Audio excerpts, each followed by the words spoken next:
Alô, alô, ouvinte. Seja muito bem-vindo ao canal Identidade Solitária. Obrigado por estar ouvindo isso aqui. E sim, cara, a gente passou muito tempo sem episódios. Gravei uma call que foi uma das melhores calls que eu já gravei. Então foi um assunto muito bem explorado, explicado, abordado. Mas por um pequeno problema técnico, a gravação ficou horrível. Então terei que dedicar alguns dias pra eu regravar isso e eu fico devendo essa pra vocês. Porque, sendo bem sincero pra vocês, eu não gosto de estar regravando coisas, é bem de mim mesmo. Eu não gosto de estar, principalmente, ter que ouvir e ver quais os pontos que eu abordei, de que forma eu abordei, pra que eu consiga abordar da mesma forma, sem perder toda aquela essência da call, da aula, explicação, etc. Mas eu gravarei, não se preocupem. Eu vou estar gravando sim. E é isso. Então sigamos. Hoje é 20 de março e eu salvei o nome do podcast aqui como 20 de setembro, o animal. Salvei como 20.09. O cara é um animal. 20 de março. Ontem foi dia de São José. São 1h10 da manhã. E eu vou explicar uma coisa que eu acabei de ver. Tá fresquinho na memória. Acabaram de fecharam nesse dia 19 aí, à noite, a academias do Victor Lelis. Quem não sabe quem é o Victor Lelis, eu vou fazer aqui um resumão. É um negão bonitão, bem physique. Ele é mais dessa área do bodybuilding, né? Então, ele é youtuber e dono de uma academia. Não faço ideia em qual cidade, mas ele é dono de uma academia e é youtuber. E o que acontece? Não gosto de entrar nesses assuntos políticos, pandêmicos e assim vai. Mas apenas irei retratar aqui como o seu fórum de notícias preferido. Ele estava na academia, haviam alguns funcionários na academia dele. E a academia dele foi fechada por alguma denúncia. E ele alegou que somente ele iria treinar e mais ninguém. Ele não ia gravar vídeo, mas ele iria treinar. Então, apareceram alguns policiais, eu digo 9 policiais no mínimo. Se não me engano, ele relatou que eram 5 a 6 viaturas. E como viaturas cabem em torno de 4 policiais, então você pode fazer as contas aí, como havia muita gente lá nessa academia, para simplesmente emitir uma nota e mandar todo mundo sair de lá. Bom, se não aparece esse tanto de viatura quando o assunto é assalto, imagine o porquê que deveria aparecer esse tanto de viaturas quando o assunto é fechar uma academia por estar desrespeitando um decreto. Fica a reflexão. Eu sou um cara que nada acontece por acaso, esse tipo de medidas também não acontecem por acaso, sempre tem dedo de alguém por algum motivo até então desconhecido por nós brasileiros medianos, né? Brasileiros comuns que percebam. Se você for pegar a maioria das aplicações do controle da atual pandemia, nós sabemos que a maioria das medidas não funcionam. Se funcionam, alguns são bem poucos. E esse pouco que funciona vai passando vigia. Esses poucos que funcionam são bem poucos mesmo. Se desconsiderar estes, não fariam tão grandes efeitos. Ontem estava vendo alguns vídeos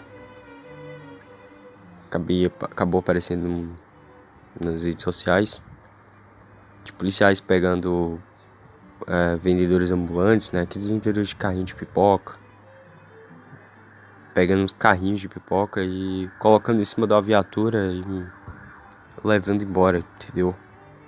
Vendo o cara que quer o restaurante dele funcionando, não poder deixar funcionando. Um homem pedindo dinheiro, comida, não era nem dinheiro, era comida no supermercado. Bem, a situação tá tensa. Espero que você aí, meu caro ouvinte, não esteja querendo se churrascar e não esteja ficando louco. Apenas isso. Como eu não expressei total opinião contra isso, só apresentei o que eu vi, ouvi e esse fato aí de que a maioria das medidas adotadas não funcionam porque você apenas por sua experiência, então seu conhecimento empírico da coisa, você pode ver que não funciona. Basta ver, né? Se você saber pensar um pouco, você tem um pouco mais de 2 neurônios, em saber que não faz o mínimo sentido, por exemplo, você usar máscara numa academia, onde a sua respiração vai estar bem limitada, onde você vai estar absorvendo, então, CO2, né? Eu não lembro esses negócios de química aí, CO2 diretamente. Então você vai estar expelindo o seu CO2, o seu CO2 e vai estar trazendo de volta pro seu corpo. A gente sabe quando o CO2 entra no corpo, ele se junta lá com alguma coisa, enfim, dá uma bagunça danada. Então, meu caro, a sociedade que ainda não fechou, parabéns. Você é um privilegiado, sim. Mas se fechou, bom, toma cuidado em casa, cara. Treina, se alimenta direito, estuda e não fica vendo TV. Isso aí são minhas dicas práticas aí, cara. Então sigamos para o assunto de hoje. Faz um tempo que eu penso nisso. Não é brincadeira, faz um tempo mesmo que eu penso nisso. Sobre a finitude da vida. Eu devo estar pensando sobre a finitude da vida e aprendendo, meditando. Já deve ter em torno de 1 ano, 2, talvez 2 ou 3 anos, que eu vejo estudos, vejo aulas, reflito. E eu percebo 2 coisas, cara. Algumas coisas, né? A primeira é que nós somos educados a achar que nós viveremos para sempre. Nós somos educados, não é porque fora aquele sentimento do ser humano de viver para sempre, que é advindo então do nosso espírito, entre aspas, vamos chamar espírito primitivo para explicar de uma maneira bem simples. Um espírito primitivo, onde antes do pecado original nós viveríamos para sempre. Não, o cara não tem isso também, mas vai algo mais além. Algumas sociedades sabiam sobre a finitude e os seus cidadãos, então as pessoas lá dessa cultura específica, elas meditavam sobre a tal finitude, sobre a finitude da vida. Como a vida, ela é breve, como diz Santiago, acho que Santa Teresa, Teresinha, fala, a vida é um sopro. Então, por que essas sociedades meditavam e hoje em dia não? Bom, aqui você tem que se preparar para a minha loucura mental, porque eu não escrevi absolutamente nada que me guie aqui. Vai ser apenas uma lógica que na minha cabeça que eu estava montando até agora há pouco. Bom, vamos pensar. No catolicismo, há uma frase, memento mori. Esta frase intitula um significado amplo. É basicamente para lembrar que aqui tem fim. Essa vida tem fim.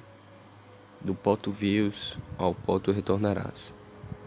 Geralmente relembramos do memento mori na quarta-feira de cinzas, e como estamos aqui no nosso período quaresmal, nada mais justo do que relembrar sobre o nosso querido memento mori. Memento mori, então, também vai ser o contrário daquela frase carpe diem, que é uma frase totalmente deturpada. Esta frase eu entendi de uma maneira e acabou que eu percebi que não, a maioria das pessoas não entendiam dessa maneira. Carpe diem foi totalmente deturpado para basicamente você se levar por todas as suas paixões, emoções e viver a vida da maneira que você quiser e der. Basicamente aquela frase, tudo me é permitido, mas nem tudo me convém. No Carpe Diem se encontra que tudo me é permitido, então tudo me convém. É o contrário. No Memento Mori, entendemos então que tudo nos é permitido, mas nem tudo nos convém. Então, já temos aqui um primeiro ponto, Memento Mori. Presente então esta reflexão em sua maior parte na Igreja Católica. Tanto que as pessoas andavam com crânios para relembrar que aqui tinha uma data de validade. Aqui foi nos dado esta vida aqui com um início e um fim. Quando morrermos, e a Igreja Católica, como um católico, então, devo acreditar também na mesma coisa, nós iremos passar pelo nosso juízo particular, depois passaremos pelo juízo público, que acontecerá então no final dos tempos, e iremos para o céu. Iremos para o céu primeiro de alma, depois pós o juízo, iremos de corpo e alma, o juízo final. Bom, eu estou aqui para explicar sobre isso, né? Até porque isso já vai muito mais além do que eu entendo. Então, ficarei aqui por enquanto nesta vida e não falarei da outra. Ou o que me acontecerá depois desta. Vamos aqui. Memento Mori, presente então na Igreja Católica.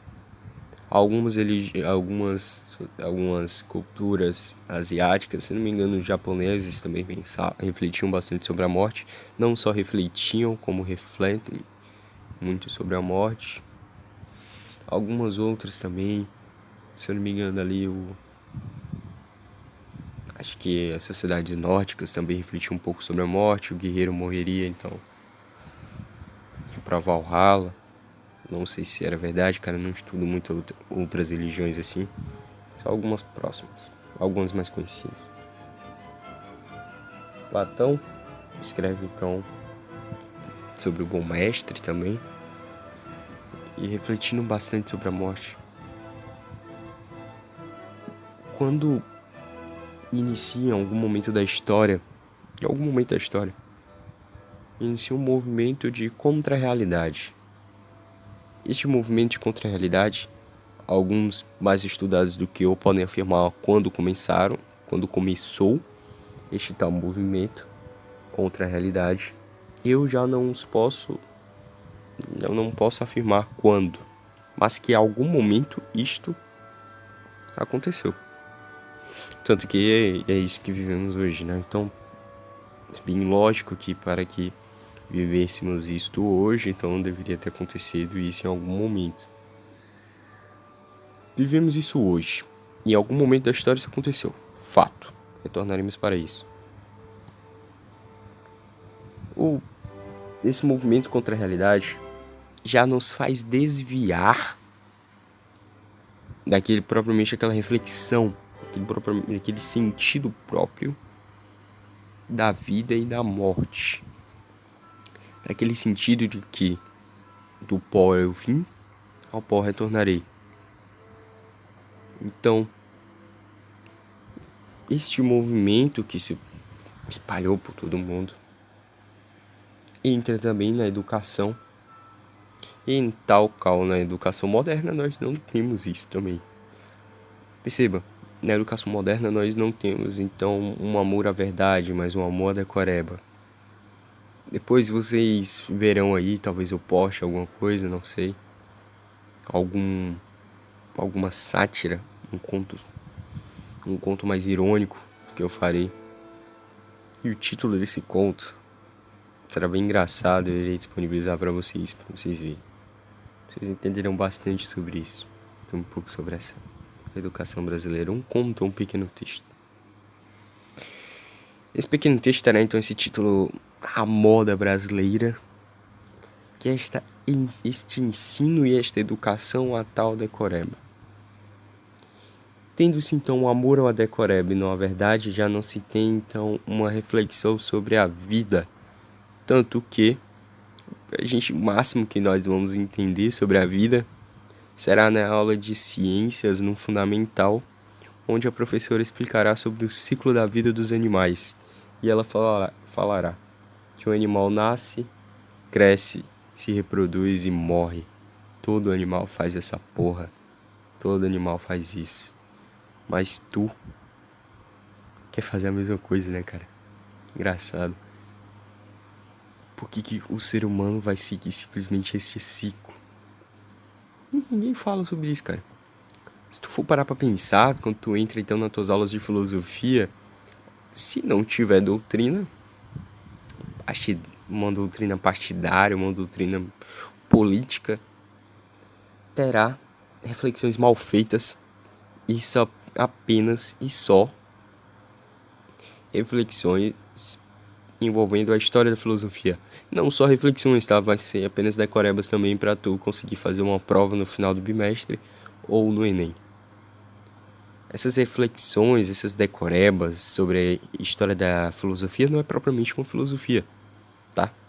Saber que Platão existiu antes de Sócrates ou depois, não importa, cara. Se tu não entende o pensamento de Platão, ou não estuda o pensamento de Platão, de que importa saber que ele existiu? Não mudará nada. Mas aí, posso te falar besteira? Posso, mas eu acho que vocês entenderam a linha de raciocínio. Tanto faz, cara. Só segue. E aí, parando pra pensar aqui, não anotar alguma coisa bem ruim, vocês perdem muito. Uma nota aqui paralela. Na filosofia, então, a gente vai ter só uma reflexão filosófica sobre a filosofia moderna, que é apenas a filosofia que o teu professor estudou. Olha lá se ele estudou de fato. Se ele não sabe também só apenas a história envolvendo aquilo. E não há reflexão sobre a vida de fato, sobre na filosofia moderna como conhecemos. Apenas embates contra a realidade. E aí, se você não tiver um cargo, como eu posso falar? Se você não tiver uma propriedade intelectual filosófica, tu não vai conseguir parar e se debater então com a filosofia moderna. Mas isso parece que é difícil de explicar para um professor de filosofia. É tipo você querer explicar para uma parede que que explicar para um moleque do ensino fundamental. Nietzsche não funciona, velho. Não funciona. É impossível. É impossível. É a mesma coisa você explicar pra uma parede que explicar Nietzsche pra um moleque de 17 anos, de 16, de 15, de 14. Não funciona. Porque esse cara não entende nem a história da filosofia. Quem dirá a própria filosofia? Entende? Nietzsche era louco, então você tem que parar pra pensar que o pensamento dele mudava, então era muito complicado e não seguia totalmente uma linha assim, de uma lógica propriamente dita. E aí, fora que o Nietzsche teve então todo o seus amigos lá, os seus secretários, não sei, não lembro mais, eu sei que alguém redigiu lá e trocou várias informações do Nietzsche, então você perdeu então muitos dos seus pensamentos e muitos deles foram modificados, então até o próprio Nietzsche a gente não conhece totalmente. E talvez nos escritos deles ele seja muito mais louco do que ele realmente é, vai saber. Voltando à finitude. Perdão aí por esses 5 minutos aleatórios. É nos ensinado a não refletir sobre a finitude. Porque A maioria das pessoas a qual nós convivemos, as pessoas que a gente convive, elas não tiveram uma vida de fato. Elas sobreviveram, não viveram. E talvez por um momento, um instinto dela mesmo, sem que ela perceba, ela não te ensina a refletir sobre a vida. Porque se tu parar pra refletir sobre a vida, tu pode ser melhor do que ela. Já parou pra pensar nisso, cara? Às vezes a gente superestima demais as pessoas, e quando a gente vai ver, elas só são parecidas com a gente mesmo. A gente faria isso porque o outro não faria também. Por isso que tem aquela frase do Chesterton que ele diz que ele não se impressiona por algo que ele não faria. Ele se impressiona porque justamente ele faria. Então, entra nisso também, nessa flexão da finitude.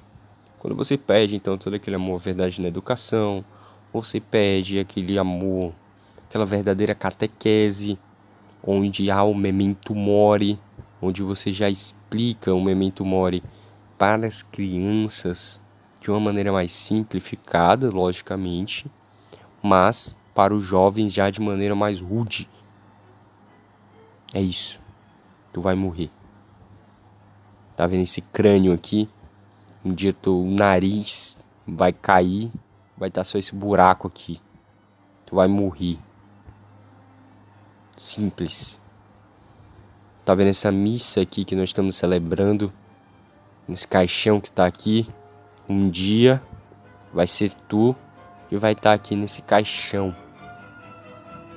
Um dia tu não vai acordar mais. E aí, o que foi que tu fez a tua vida até chegar esse momento? O que foi que tu fez a tua vida até chegar um momento onde você vai se deparar com um juízo, onde vai passar todas as merdas que tu fez na tua vida, logicamente, também as coisas boas. Então, o que vai passar naquela tela? O que vai passar na tua cabeça quando estiver perto da morte? Eu não sei você, meu caro ouvinte, mas eu já estive perto da morte. Eu já quase morri afogado. Eu já quase morri em trânsito, andando de bicicleta. Então acabei que um carro passou muito rápido por mim. Acabei batendo em um buraco. Não sei explicar o que é isso. Eu sei que... Imagine uma rua. E na ponta da rua tem algo mais fundo, como se fosse algo que passasse água quando chovesse. Ponto. Eu não sei se tua imaginação é muito fértil, mas creio que deve ter entendido. A parte da frente da bicicleta entrou naquele buraco. E eu caí. Bum! De lado no chão, e tinha um carro logo atrás de mim. E assim que eu caí, eu não estava confessado. E eu sabia que o meu único destino... Bom, você já deve imaginar. Eu caí. Pá! E é incrível como você consegue descrever em tantos detalhes por algo que aconteceu em 1 minuto. Ou menos que isso. Eu bati e caí. Pá! Mas na minha cabeça aconteceu tanta coisa que você não tem noção. Que eu também nem tenho noção. Quando eu fui explicar essa história, eu já expliquei essa história para muitas pessoas. De 15 pessoas eu já contei essa história. E quando eu contei essa história, pra mim foi como se tivesse acontecido em 10 minutos, no mínimo. Eu vi minha vida passando diante da minha frente. E eu já sabia, quando eu tropecei, eu já sabia que o carro ia me matar. Ia passar por cima de mim. Eu já sabia que eu tava fadado à morte. E eu peguei e disse: essa foi minha vida. Que merda de vida. E eu mereço tudo que vem depois. Estou conformado. E veio toda a minha vida diante dos meus olhos. Até lembranças que nem sequer eu lembrava direito e veio na minha mente. E eu caí.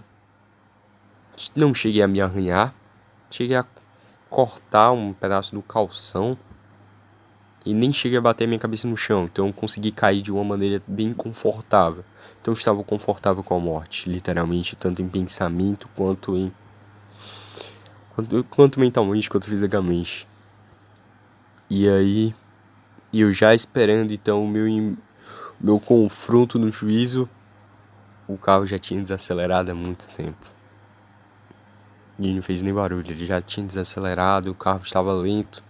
E eu, caraca, não morri.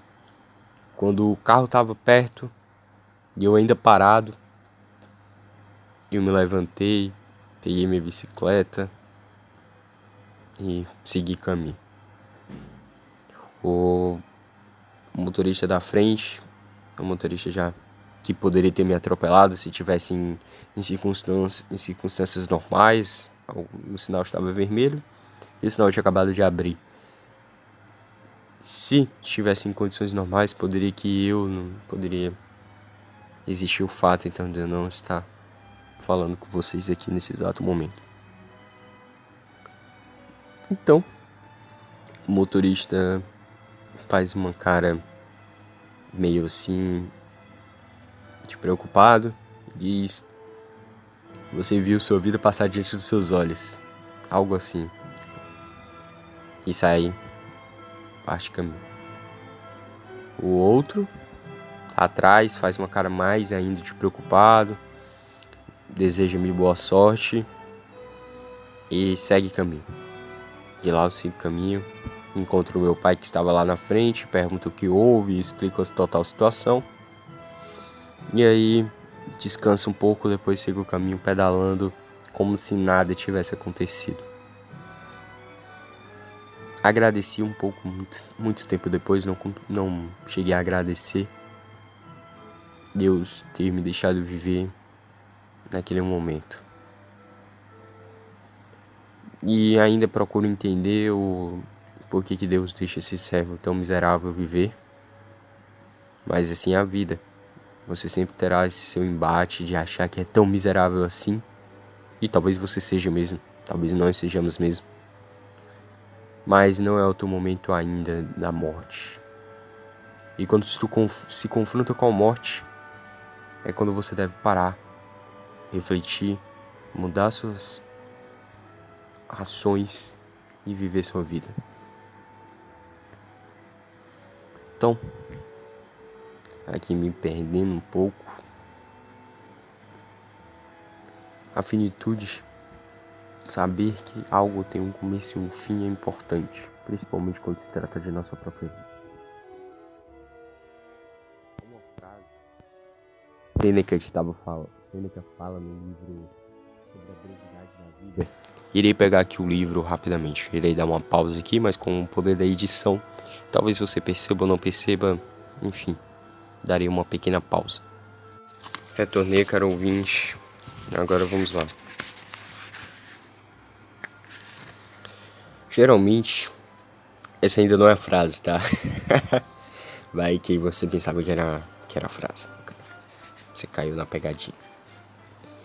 Geralmente, quando nos tratamos sobre a finitude da nossa vida, há sempre o argumento de que nos faltou tempo. Nós precisamos de mais tempo. Você já se deparou com aquelas histórias de que homens perto da morte dizem: mas eu faria tudo diferente.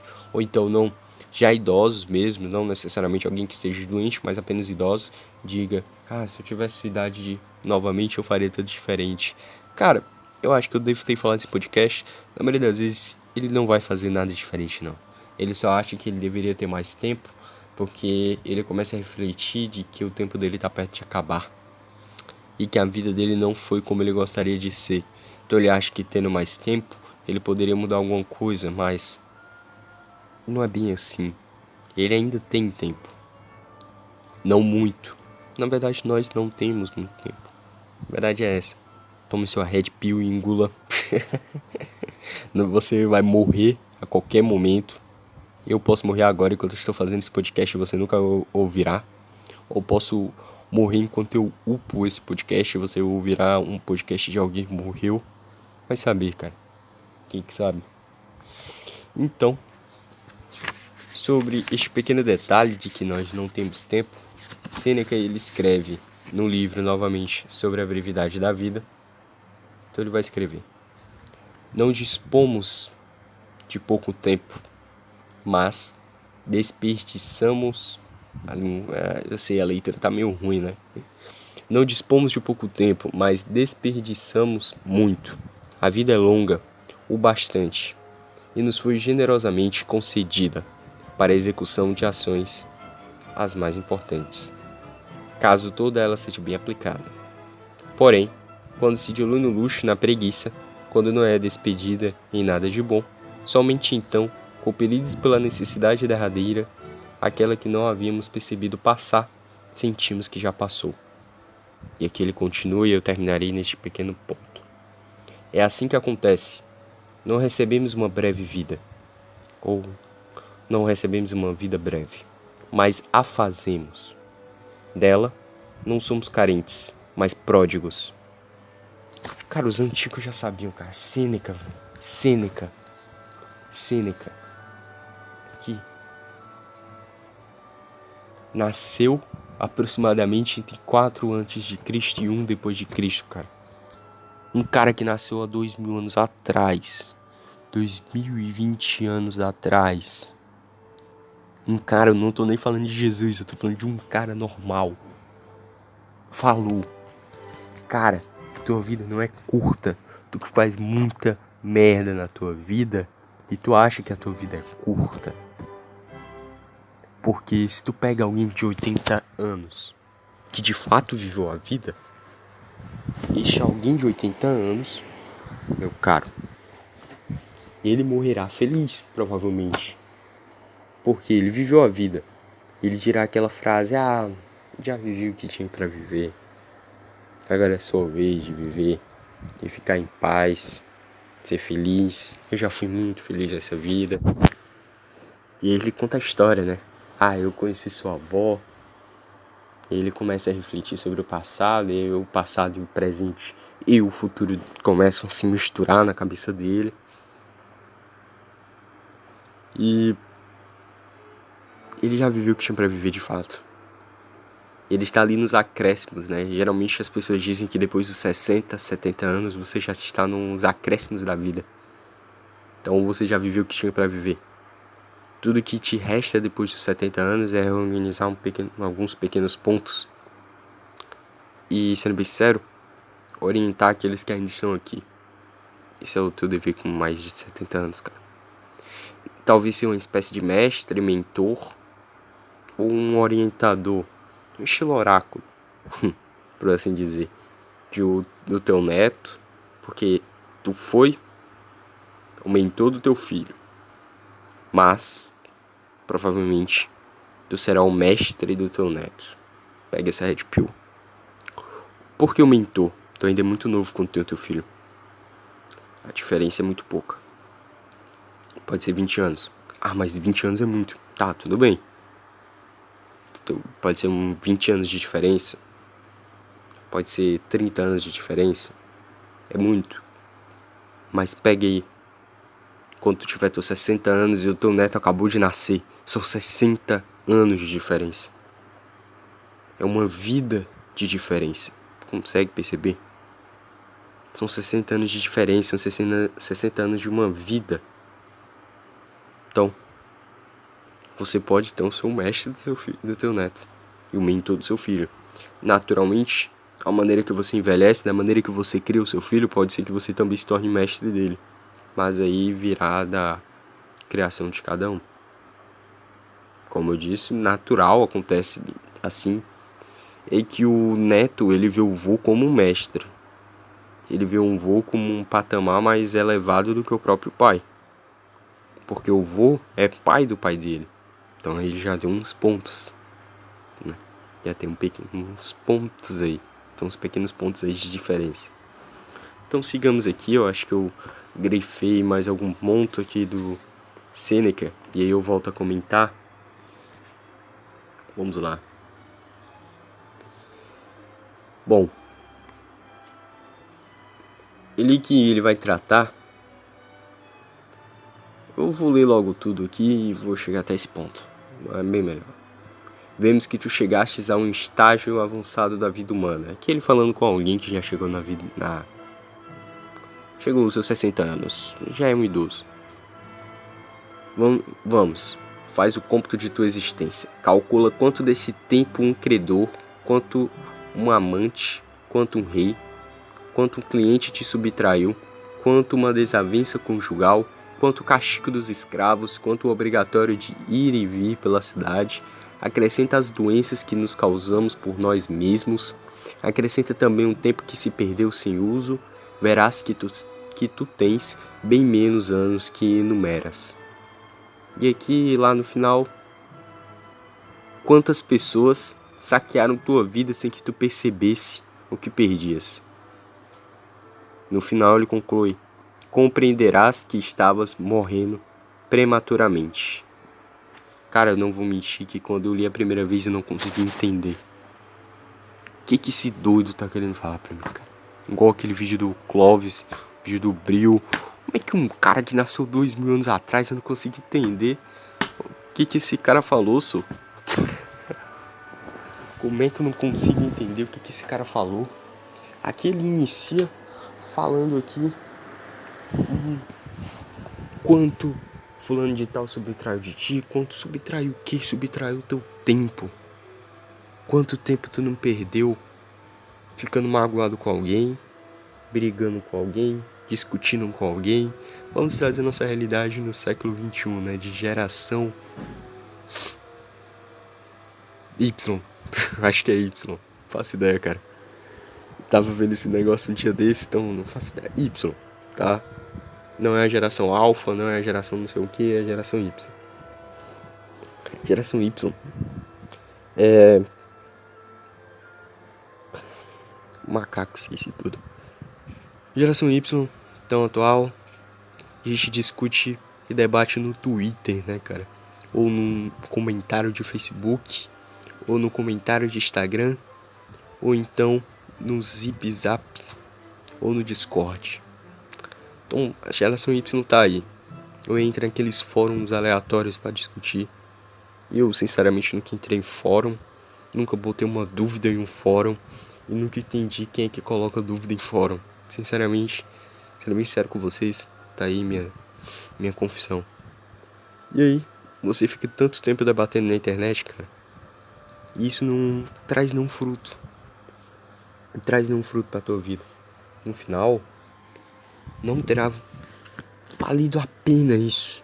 No final da tua vida, quando tu for contar a tua história pra alguém, tu não se orgulhará de ter passado dias, horas, ou até sequer um minuto debatendo com alguém na internet.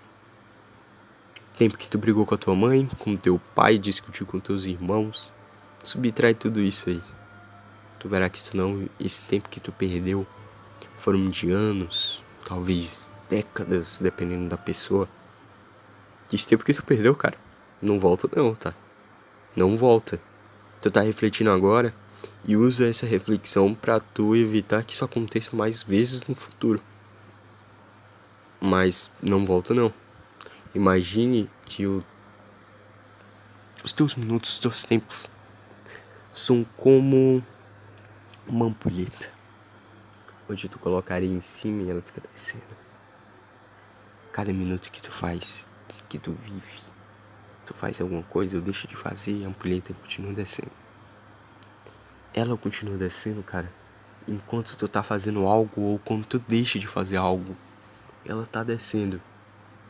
Imagine essa ampulheta, agora vamos usar a imaginação. Ampulheta de vidro, tá descendo a areia, e a cada minuto, cada areia que desce é um minuto, vamos supor. E a cada minuto que tu vive, a areia, ela brilha. Vamos supor que a ampulheta tem a duração de 1 hora. E a areia brilha quando tu vive. E as areias que naturalmente você não vive, você sobrevive, elas perdem o significado, elas perdem a cor, elas não brilham. Quando você percebe o final dessa 1 hora de sua vida, você a viveu ou não? Imaginemos então quando nós estamos acordando. Como é a tua vida quando tu acorda, cara? Tu é um escravo? Ou você é o dono de si mesmo? Você é o rei do seu próprio ser? Se você é um escravo, a primeira coisa que você faz ao acordar, é usar o celular, ou seja lá o que for. Se você é um dono de si mesmo, cara, você não usará o celular. Talvez use por negócios, mas se tu é dono por si mesmo, de si mesmo, não olhará o celular, agradecerá o teu dia, fará todo o seu ritual da manhã, se alongará, ler, tomar um banho, começar a fazer uma comida, correr, seja lá o que for. Depois de 1 hora, 2, aí você abrirá o seu celular. E eu não vou explicar hoje sobre celulares e esse tipo de coisa. Deixa isso pra próxima. Mas é um exemplo sobre o dono de si e um escravo. Percebe que na hora, quando você perde total sentido, você não tem controle sobre a sua própria vida? As areias, elas param de brilhar, cara, mas elas continuam caindo. O seu tempo continua passando. Não tem como você tirar só as areias que brilham. Não tem como. Tá tudo misturado. E aí passou 1 hora. E quando você vira a ampulheta, aquelas areias que estavam embaixo, elas não vão naturalmente para cima. Você tem que as virar. E elas continuam caindo. E já não são as mesmas areias. Porque naquele momento eles são mais 1 hora. 1 hora que já não volta e apenas vai. É como um tubarão que não nada para trás, apenas para frente. Assim é a tua vida. Então, não meditar sobre a finitude é não ser dono de si mesmo, mas sim um escravo. Não um escravo do tempo, mas um escravo das próprias vontades. Talvez a maior soberba humana seja acreditar que viverá para sempre. Não é uma mentira, mas também não é a verdade. Não viverá para sempre neste plano. Esta é a maior verdade. Saber que vai morrer, para uns, é sinônimo de alegria, sinônimo de mudança. Para outros é sinônimo de loucura e perdição. Quando você diz, cara, aproveita a vida, a palavra, o verbo aproveitar, aqui no imperativo, uma ordem, cara, aproveite a vida, aproveita a vida. Tá te ordenando algo, aproveita a vida. Como? O que é aproveitar a vida? É se deixar levar pelas paixões ou se livrar delas? Quem vive melhor? Aquele que se entrega às paixões ou aquele que passa a vida toda lutando contra elas? Posso te garantir, a vida de quem se entrega às paixões tem nenhum significado. E pode ser até mais feliz, mas não tem nenhum significado. A do outro, que luta contra as paixões, pode ser totalmente infeliz, mas tem um significado. Infeliz no ponto de vista daquele que se entrega às paixões. Naturalmente. Na vida daquele sujeito, não. A vida daquele sujeito, esta é a vida ideal que ele deveria viver. Não a vida ideal de fato, mas a vida que ele vive de fato. Ele se entrega ao momento da vida, onde ele luta contra as paixões e se entrega à verdade, que é o próprio Deus. A finitude, ela existe por algum propósito. Deus permitiu que existisse. Então existe algum propósito. Quando nós conseguimos ver um outro ser humano perto da morte ou morto, aquilo deveria significar um memento mori, não um carpe diem, como o mundo já me enxerga. A morte de um ser humano perde todo um significado, por assim dizer, transcendente, e ganha um significado meramente sentimental. Veja, você passará a sua vida toda triste por alguém que perdeu. Tudo bem. Você queria aquela pessoa ali perto de você. Você ficou com aquela tristeza ocasionada, chamada até tristeza de coração, ocasionada pelaquela perda de intimidade, já que tu não verá mais aquela pessoa nunca desta vida. Mas esse medo, essa tristeza de coração é natural. Ela pode até existir. Mas o abandono total do sentido transcendente daquilo, do sentido em qual ela terá que enfrentar a realidade, teria que enfrentar a realidade de qualquer forma, foi perdido. Você fica preso totalmente a essa tristeza de coração, esse sentimento. Fica totalmente preso a esse sentimento. E o mundo hoje vive de sentimentos, cara. Vive de paixões. E sentimentos, eles oscilam muito. Principalmente quando estão deturpados por paixões. Agora, concluindo aqui, eu creio que me fiz entendível. Agora, concluindo aqui, a igreja ela foi a maior arma, talvez a maior defesa, a maior estrutura contra o avanço do mundo moderno que conhecemos, toda a degeneração e tudo mais. Quando você perde dentro da própria igreja o sentido do memento mori, você perde o sentido de muitas outras coisas, cara. Você perde, então, toda uma tradição de fé, onde muitos padres andavam como crânios e crânios reais. Né? Crânios andavam também e ensinavam que o povo iria morrer, rezavam missa com um caixão presente. Hoje em dia, na missa, reza-se a missa de sétimo dia, canta uma música especial, lê-se um poema e anda todo mundo com uma blusinha combinando, né? Nota, eu não estou falando mal de você fazer um poema para alguém que morreu, é até louvável. Eu dou aqui meus parabéns.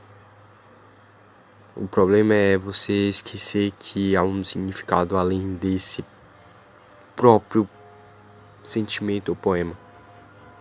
Há então o rito que já foi feito para isso, e que este rito deveria ser seguido e que ele tem um significado metafísico tão grande quanto, não tão grande quanto, mas maior ainda do que o seu sentimento. Entende? Maior ainda que o seu sentimento. Entender todo aquele significado por trás daquele rito te faria muito melhor. Que você entenderia toda aquela circunstância da sua vida e da vida daquela pessoa. Então, hoje em dia já não se ensina mais sobre isso na igreja, eu posso afirmar. Não se ensina mais, ensina-se pouco e é somente nos grupos mais tradicionais e geralmente são orientados por leigos e poucos por padres. Alguns padres sim falam muito bem e é todo o direito deles e respeito muito os que falam. É essencial principalmente para os tempos de hoje que vivemos, que as pessoas hoje têm medo absurdo de morrer. Não que eu não tenha, não que você não tenha, mas o problema é que elas têm o medo absurdo de morrer porque elas não vivem. Elas não vivem. Percebe como é louco? como os tempos de hoje são malucos, são totalmente ilógicos. As pessoas sabem que vão morrer e elas temem esse dia, mas por temer esse dia elas não vivem. Que loucura! Elas não vivem, mesmo temendo esse dia, mesmo sabendo dessa realidade, mesmo sabendo dessa circunstância. Ela não vive. Ela sobrevive e espera apenas o dia da morte, que mesmo ela esperando apenas o dia da morte, ela tem medo que esse dia chegue. É intenso, é loucura, é esquisito, é estranho. E aqui eu tinha mais uma outra coisa para falar, mas já esqueci. Bom, foi isso, meu caro podcast de hoje. Levou aí então seus 50 minutos, sendo os minutos iniciais apenas umas notícias que eu acabei de ver. E para vocês começarem a entrar no clima do podcast. Bom, é isso. Espero que tenham entendido. Espero que tenha sido uma reflexão boa, um assunto legal.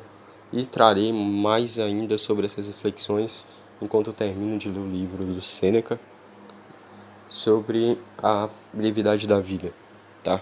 Trarei mais assuntos sobre isso, eu tenho mais outros assuntos em pautas. Tenho ainda uma lista de pelo menos 20 assuntos que eu quero abordar aqui com vocês, tá?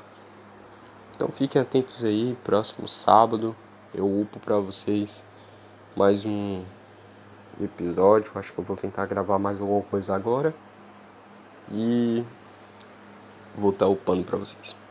É isso, muito obrigado, tamo junto, esse é o começo, adiós.